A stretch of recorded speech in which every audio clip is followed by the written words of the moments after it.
This was recorded with a live studio audience. Hello everybody, welcome back to the ZHP Garage. Today's somebody else's garage. Yeah, not actually the ZHP Garage. It is. We're in a loaner garage. Yeah, but we're going to be rebuilding a 350. So we're going to be starting all from scratch, doing the whole meal deal. So we're going to be doing the short block in this video. Whole enchilada. So, what do you think? Trick. Got some new stuff. We got some new stuff. Got some remanufactured stuff. Gonna be a nice little small block. A little conventional. We're going to go over the parts that we have for this thing. And get it cleaning it and get putting it together. Get building it. Show you how I do it. How you can do it. A little tidbit, little way. Start right now. So these are the parts that we're going to be using in this little 350 here. It's got some new king bearings, standard rod. We wound up getting a new Eagle crankshaft. It's a shame the way it worked out because we would have made it like a 383 or something, you know. Got the block machine first, then all of a sudden machine shop said there's something wrong with the thrust on the stock crank, so then we had to get a crank. So being that we already had the pistons and the bored and they're already on the rods, so we just got a standard bore or a standard stroke. So this is a 348. Stroke 350 crank, and we're running, got new Milladun pickup, the drive rod, the oil pump, the oil pan, little kick out pan, single timing chain, got some new ARP cam bolts, and then the pistons are just a stocker rod, stock cast piston, 350 rod, so it's just a 5.7 rod, and it's just a cast piston, and then it's bored, the block's bored 30 over, and the machine shop put the rings on here, so I just want to make sure. I'll probably pop a couple of them off and check the clearance on the ring in gap. Put a couple in the cylinders. Then we just got just a basic gasket set. And then we'll be running a trick flow. It's a used dampener, obviously, but internal balance. 350s are internal balance. That's pretty much on the parts we have. The cam's on its way. Cam should be here in a little bit, so hopefully we'll get the cam installed also. And then the block that we have is a stock block that was bored 30 over. It's the 010 block, so it's this one's a 4-bolt main. Got it all stripped down, and then the machine shop already put the freeze plugs in it and the new cam bearings. Put plugs in here for the water low point drain, so just pretty much needs to be cleaned. But I want to start with, I'm gonna run a cleaner through all the head bolt holes. So when we go to put the heads on it, we're getting a new set of heads for this also. We don't have them yet. We're getting a set of trick flow heads, but that's down the road. So the first thing I'm gonna do is I want to clean out all the head bolts. So when we go to torque the heads down, we get a nice accurate torque. But it's not, you can use a tap on it. It's just a little bit, because taps are obviously designed to cut a thread. It can more cut this than clean it, so it can cause the threads to be kind of weaker. So it's better to use just a cleaner. So that's what this guy is here. So I'm going to run the cleaner through all the head bolt holes, and then also I'm going to do it through all the pan, pretty much all the holes for the timing cover and the pan, everything that you need a good sealing on. You want to make sure they're cleaned out and nothing's crazy. And you can see here, it looks like it had a broken bolt in the water pump hole, so we're gonna have to get that straightened out. So we'll get this cleaned out of the way, we'll get the holes cleaned up, then we'll start putting it together.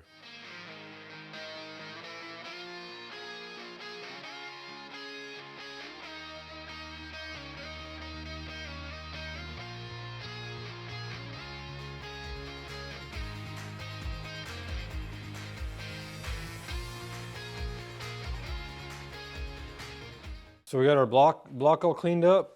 We got it blown out, and we got the crank wiped off. So we're gonna start out this dry. We're gonna check and see the clearance we have in the mains here. So you just wanna make sure there's a top and bottom to the bearing.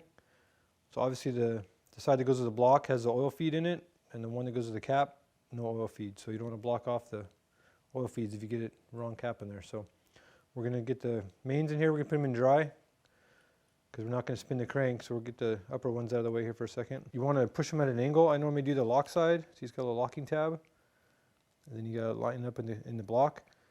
So you just get it, and you kind of push it over as you get in there, so it doesn't grind off all the aluminum, and you get a little pile of aluminum here on the side, and just push it down. So it's pretty much even on both sides.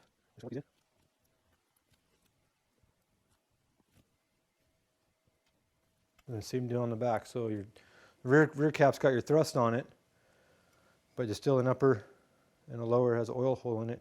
So same deal. Just gonna work it in at an angle. This one got a little booger here I don't like. See, gotta be careful it doesn't do that and gets a little booger in there.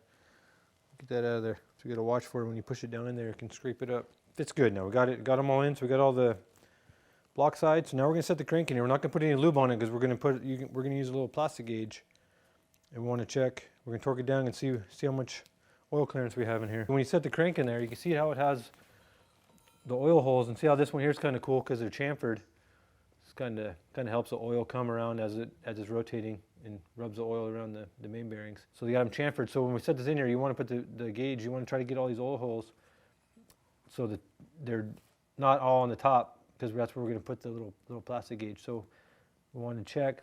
So we want about like so, because if you put it close to the oil holes, it's going to affect the reading.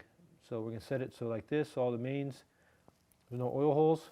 So we'll grab it like this, and we'll just set it in here, and we're not going to turn it when we set it in. Try to go straight down as possible. So it looks good. So we got our little deal here. Let me use a pair of dikes. We just want to take a little piece of this. We want to set it on there straight, right in the center. We do the same on every cap, on every cap, every main journal. And then we're going to take our caps. We want to make sure we got nothing, no debris or nothing crazy. Then we're going to put our bearings in there. We're going to top side bearings, put them in the same way. It has a little locking tab. So just line up the locking tab and just push them in to make sure you don't have any burrs on the side. And then there's a front, just got a little arrow on it. So you want to make sure to keep the caps, if you take them off, set them in order. And then you want to make sure you put them on, that all arrows go to the front. And then we're going to put on our bolts here, we want an accurate torque, because we want to make sure that we're checking this, how it's going to be torqued down. So we're going to use some ARP fastener assembly lube. So we're going to put it on the head, under the head here, and on the threads, so we can get an accurate reading, a torque reading when we torque this down. So just note the arrow to the front. And you gotta be careful, because see how it sits in this little what do you want to call it, little cradle here, cradle here. So you gotta be careful, because you could cock it in here and you tighten it down, and it's not even doing anything because it's caught on the slip. So we gotta make sure when you tighten it down that you run it down evenly, so it brings it down straight in there. So somebody mark these, you put dots on them. But don't ever go off of that. Make sure you keep them in order. You can see that the rear of the block, the rear cap it's a 2-piece rear main seal. So I'm just going to leave it out while I'm checking this with the plastic gauge. We'll put it in after we take it, because we got to take the crank back out to lube it and everything. So then I'll put the seal in it. So now we got all the caps on. Get the last one on here. This is where the oil pump mounts. Make sure the plastic gauge didn't move. Then we're just going to snug this down. I like to start in the center. It doesn't really matter, but you just want to. You can see how this side has a gap on the cap, and this side's all the way down. So we want to start over here to draw this down so it doesn't cock the cap. So see how I brought it down? And so now we're going to come to this side. Do the same deal on this one. So this side's up over here. So bring it down over on this side. And come over here. I'm going to draw it down even as possible. You gotta make sure you don't want to spin the crankshaft, as inviting as it looks. So now that we got them all snug down, we're gonna go ahead and torque them to 65 foot-pounds, and then we'll pull back off and see what it's got. I like to do a circular motion, so I'll start at the outside of the caps.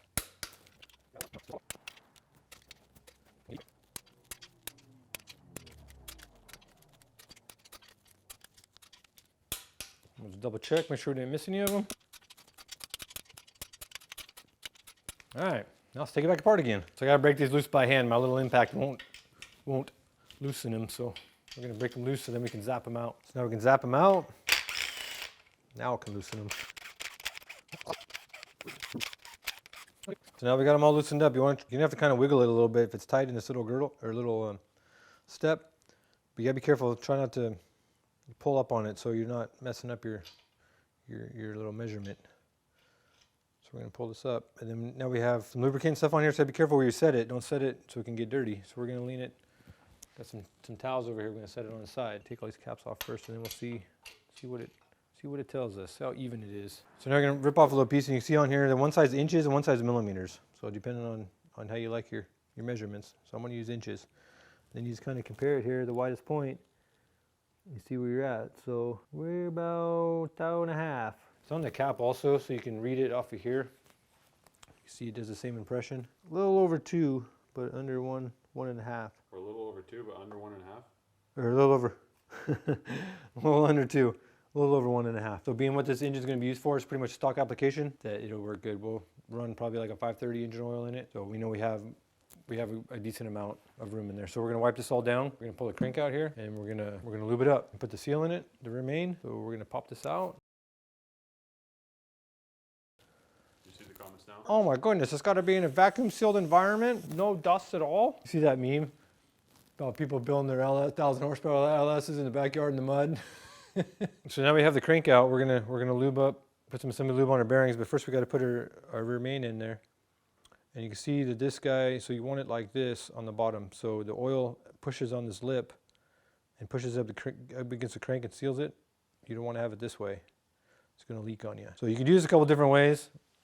I've seen people stagger them like this in the block, which is kind of a pain in the butt and stupid, I think. But so the way I do it is you just carefully put it in, make sure not to cut it, and you can put a little bit of sealant here to seal around it, or you can put it all the way around. But it does have a nice rubber lip in there. So what I like to do is I'm just going to use a little anaerobic. It's kind of like silicone. It just never dries up really. So I'm just going to put a little line from the center here, bring it out to the end. So when that cap goes on there, it'll seal it from the seal to the cap. So you don't have any oil. It's going to leak past the main cap here out the back. You don't need to get crazy. Not much area in there. Then make sure you get the seal. So the lip's inward, and then when you put it in, make sure you put it down so you're not cutting it. And you can see that I didn't go all the way over to the edge of the seal, because when this cap goes on there and pushes this out, it's going to squeeze it over here, and you don't want to have a big blobbing mess. So now we got the block side in here. So now we're going to put the other half into the main cap, and then we put the cap on here. It's going to squeeze on that. I'll show you here. We'll clean it up. Any excess that squishes out and turn out really nice. So we'll throw this on the cap. So you gotta still be careful, because you could flip the other half of it on the cap. So you gotta, if you need to eyeball it to see which way it's gonna go, because you could put the seal on the cap the wrong way. So you need to make sure, if you need to eyeball it, it's gonna go on like this. The seal the same way, so it has a lip in the front. So it's gonna go on like that. Make sure you don't get it one side flop, because then you really have an oil leak. Then we just need to wipe off our main caps here, our little plastic gauge. We'll wipe those off. Throw that bolt on the floor really quick. So we're gonna hit some assembly lube on this thing, and we gotta be careful. We want to put a little on the seal, but not to the point that it's gonna get all over your anaerobic here, so it'll affect the sealing of it. It's a lot of seal going on. So we'll just do a little line, and then I like to wipe it in. So we'll just go line, and then this has the thrust on it. So you want to get some on the thrust also, because you can burn it up when you start it. Kill your thrust. So we'll put a little dab here. This stuff is like super gummy. So make sure your finger's clean, and just give it a wipe so it evenly coats the whole bearing. And I mean, it's not gonna hurt anything if you put too much assembly lube on here. You're just gonna have it leaking out the bottom, as of the top of the block as you're putting it together, but it's not gonna hurt anything. Make sure you get it around the back there for your thrust. Get it on your front. Then that little dab you put on your rear there, you can just run it up, so when it comes around, it'll swipe it the rest of the way. So now we can set our crankshaft back in here. We're not worried about where it's indexed at. We can just set it down in there. We already wiped it off. You want to make sure to go straight, so you don't nick your thrust or anything. And you can see how it pushes on your seal. Pushes up tight. So when the oil pressure comes in here, it's going to push on that lip, and it's going to seal your rear main up. So just set it there. You don't want to turn it. As it, enticing as it is to give it a good spin. We want to get our caps on here first. Do a film assembly lube on the bottom side of the bearing. Just run it even coat. Then make sure our arrow's to the front. And I grab the back cap here. So put this one on first. So do the same thing on a rear cap. We put a little dot assembly lube and run it up. But you want to make sure that it's clean on the sides here, so it can seal on your. You can use silicone here, anaerobic, either way, but just a small amount. And you want to make sure that it's dry. So double check, make sure you got your seals on the right way. And you can see how that line goes right into where the pan gasket's gonna go. So once we get it torqued down, we'll clean out that excess right there, so it won't affect the pan gasket. So now that I have all the caps on here, I'm gonna do the same thing. I'm gonna run it down snug. Just pay attention to where the caps are. So we'll start in the middle here. See, it's a little high on this side. So we'll draw this side down first. Okay, so on this rear cap, it's a little different. So what we're gonna do is, we're gonna torque them all, and then we gotta back this off here. I'll show you. So now we're gonna torque all the caps. So we do 65 again.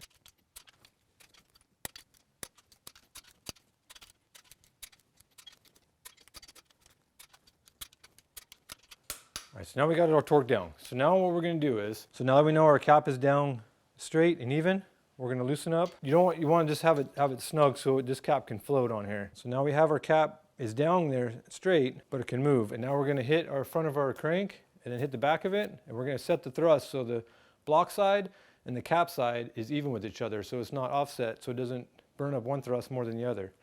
So we're just gonna use a mallet. So just use a rubber mallet and just whack it in the front, and that's gonna shove it back, and then you take the back and hit it forward a couple times. And that's gonna set the thrust in the crank, and then now we're gonna go ahead and torque our cap back down. So now we got our cap torqued down. Now we can just get a little screwdriver or something and just come in here and grab this while it's still wet and just dig out the extra so it won't affect when you go to seal up the oil pan. So now we got the crank all torqued down and everything. Now we can spin it. Get a little boopacha. Turned out pretty good. So now I like to start in the front. I like to start at number 1. So furthest cylinder forward is number 1. So 1, 2, 3, 4, 5, 6, 7, 8.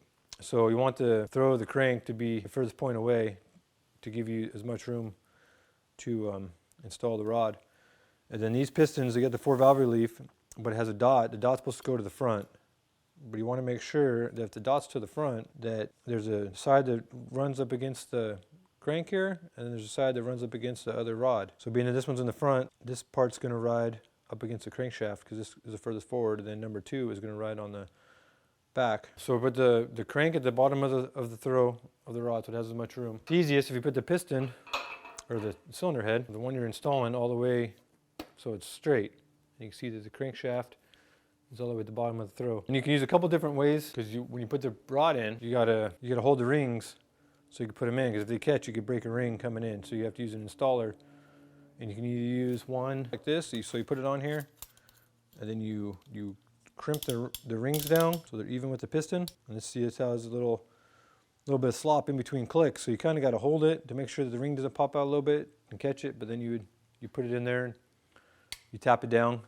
Or you could use one I like to use the one for the bore size, and it's tapered, so you put the rod through it, and then as you push the piston down, you gotta get the ring started though on the top here. Because it's tapered, it pushes the rings in, and then because it's tapered, it's pulling this tight to the block at the same time. So then it helps you keep from getting a gap in here and the ring popping out and going on. So we're gonna use this one here that's a fixed circle, and then you just push it through. So I need to lube it, so I'm gonna take the back off here before I shove it all the way through. The guy that was originally gonna build this, he wanted to do this himself. So the machine shop hung the pistons on the rods, and they put the rings on here. So I think I might pop a couple of these rings off and put it in here just to see what the ring gap's going to be, to make sure we're not going to have any problems. So I'm going to pop this top one off. We'll just measure it and see. And we're going to put it down in the cylinder here. So if you just put it in and twist it, then you can use a little tool here. So we put the top ring in here. You can use a couple different things. You can put the piston in here upside down. So because you have the second ring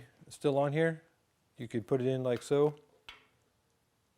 Push it down so it's stopped to get your ring straight so you can measure your in gap. Or they make a tool that you can adjust it for your bore size. Just snug it down, and then you can come in here and you can push your ring down to, because you want to have it straight so you can get an accurate measurement. So now that we got it pushed down, we're going to see what our in gap is here and see if we need to adjust it. So you use a feeler gauge. All right, so we got 15 thousandths of ring gap, which I think it'll work good for this. So if you take the bore size, so this is a 30 over. So if you do 4030 and you times it by, do 0.0040, for like more of a stock application, it's like 16 thousandths of ring gap. So being that this is just a naturally aspirated, it's going to have aluminum heads on it, so it dissipates some of the heat up here in the combustion.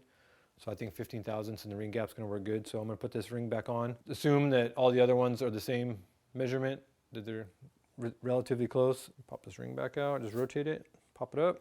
And then when you put these rings on, everybody's got their own way of marking them, but normally the mark goes to the top, but you can look at it, the top ring is normally straight. And then the second ring is going to have, sometimes the second ring has a bevel. This one doesn't have a bevel on it. It should have some sort of marking. See how it has a dot right there? The dot goes to the top. Keep that in mind. So we'll put this one back on, mark to the top. So now we're going to install this piston here, number 1 piston.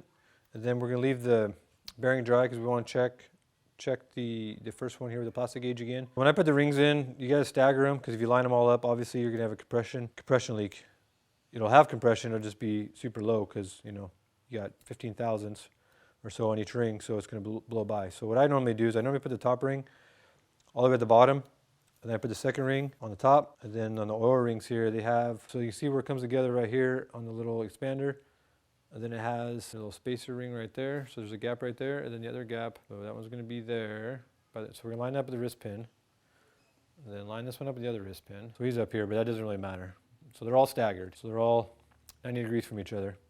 And then top, bottom are 180. We're gonna have it like so. So now when we put this in here, we're gonna add some assembly lube to it. So I'm just gonna take the same assembly lube. And being that we're putting it into the cylinder, we'll put it over there so if it leaks, then it gets onto the what you're trying to put it on anyways. Go around here and we're gonna rub it in. If you start at the bottom of the piston, it's gonna suck it up to the ring anyways. We're gonna coat it all the way around. And then remember the dot goes to the front. And then the rod, it's kind of hard to tell, but you can see where it's got a little gap on this side and not on this side. So these were the two rods are gonna rub together, and this is where it goes up in the radius of the crank. So that's gonna be to the front. And then the next one, number 2, is gonna be flipped. So it'll be the back side of the rod throw. Set it in here easily because we gotta collapse them to get them started.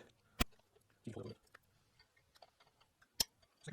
now that you get it started, see the skirt comes through the bottom, and that'll help locate and line everything up. And like I said, this is tapered, so as you bring it down, it's gonna suck it to the block. So it's the only time you wanna beat on your pistons, but you don't really wanna beat on them. I normally use the butt of a mallet, and then you gotta hold the rod as you bring it down so it doesn't bounce around and hit everything. So you guide your rod, make sure you get the throw of the crank all the way at the bottom. So rod's gonna play peekaboo here. So hold the rod so it doesn't bounce around and just bring it down. And then once you get the piston all the way in, get your installer out of the way. And you don't wanna wipe this off because you wanna lube for the next one. So set it somewhere that's not gonna get all filthy. Then now that the piston's in, I normally just grab both sides of the rod and then push it down. So you line it up.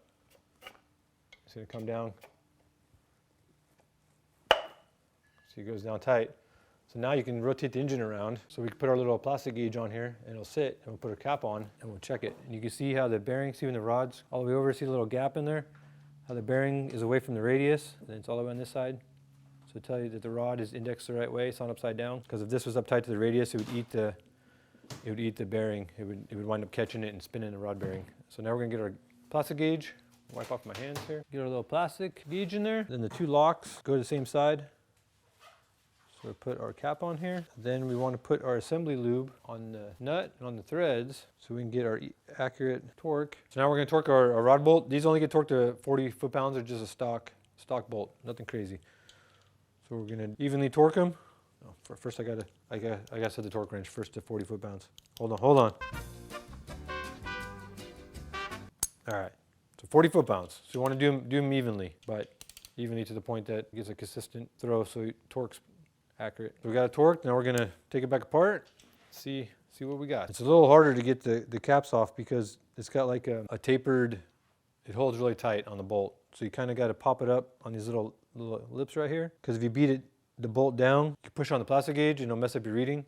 So you kind of got to pull the cap up. So I'm gonna try to pop this cap up. Be careful not to hit anything. So you can see on this one, I don't know if you can tell on the camera, but so it's squished past wider than the 1,000ths. So pretty much, I mean, probably like a 1/2 thousandths of oil clearance in there. So it's too tight. And being that this is a new crank, so these are standard bearings. So what it looks like, I'm gonna put all the pistons in it and then I'm gonna check them individually, but it looks like what I'm gonna have to do is get a 1/1000ths undersized rod bearing. So then I would have roughly 1/1000 to 2/1000ths of oil clearance in there, which is more what it should be. I'm just gonna put the rest of the pistons in it so I can check them all, make sure the machine shop actually size these all the same. We'll put the rest of them in right now. That's what we're gonna do.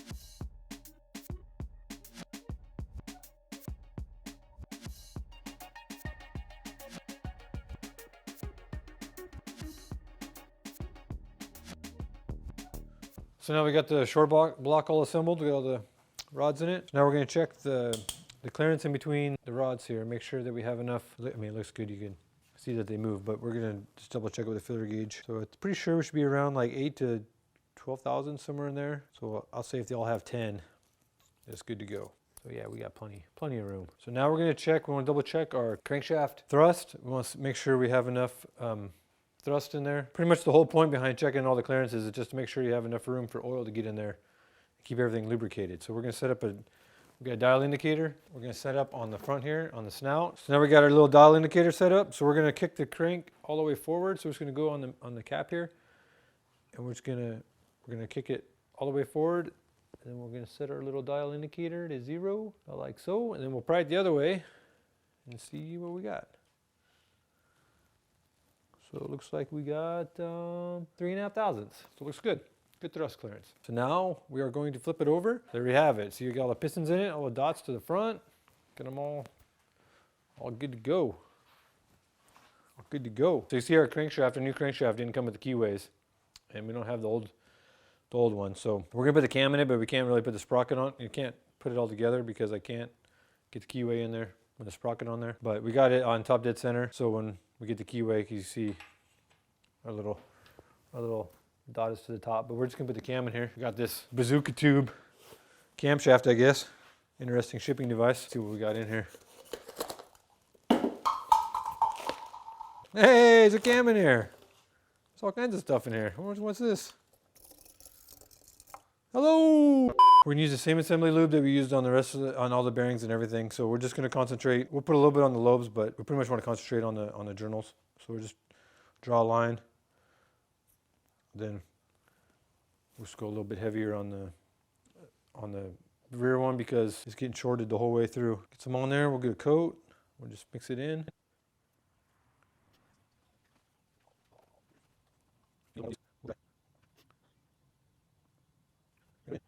Just gonna slowly and carefully work it in there. So how do you know that you're working it in there carefully and not incorrectly? You just gotta put it in slow and gently. No using hammers. So now we can't, not enough to reach. So it's gonna use our sprocket, and being that we have the little keyway here, or the little lineup pin, we'll just use the pin and a bolt, hold it on there, and then we can got something to hold on to. Actually, I'm gonna add a little more to those lobes here. I notice they're not fully coated. There we go. You got something to hold on to, and you can put the cam the rest of the way in. Just like so. You can see lined up, but we got to wait until we get the keyway before we can finish this. So we're just going to go ahead and stop there. Finishing up on part 2. Hope you guys enjoyed the video. The Master Mechanic Part is 1. not good with outros. There's 2. Part 2 is coming. That comes after 1. Yep. That's generally what comes after 1 is 2. 2's coming next. So what you have to do is hit the subscribe button So you know so when you 2 stay comes tuned out, for 2's number coming, 2. and you know when it comes. Because 2 is always after 1. Unless you count backwards. But we're not doing that. We're going up. No, yep. We're going to 2. On that note, hit the like button down below if it was helpful and if you enjoyed this it. video right here. That's a good one. Comment in the comments. Tell me what's going on. Tell us what we did wrong. No vacuum sealed, dust free engine building room. Next time we'll build our LS in the backyard in the mud. 1,000 horsepower. Let's do it. Come on. You stay tuned now. See you guys next time.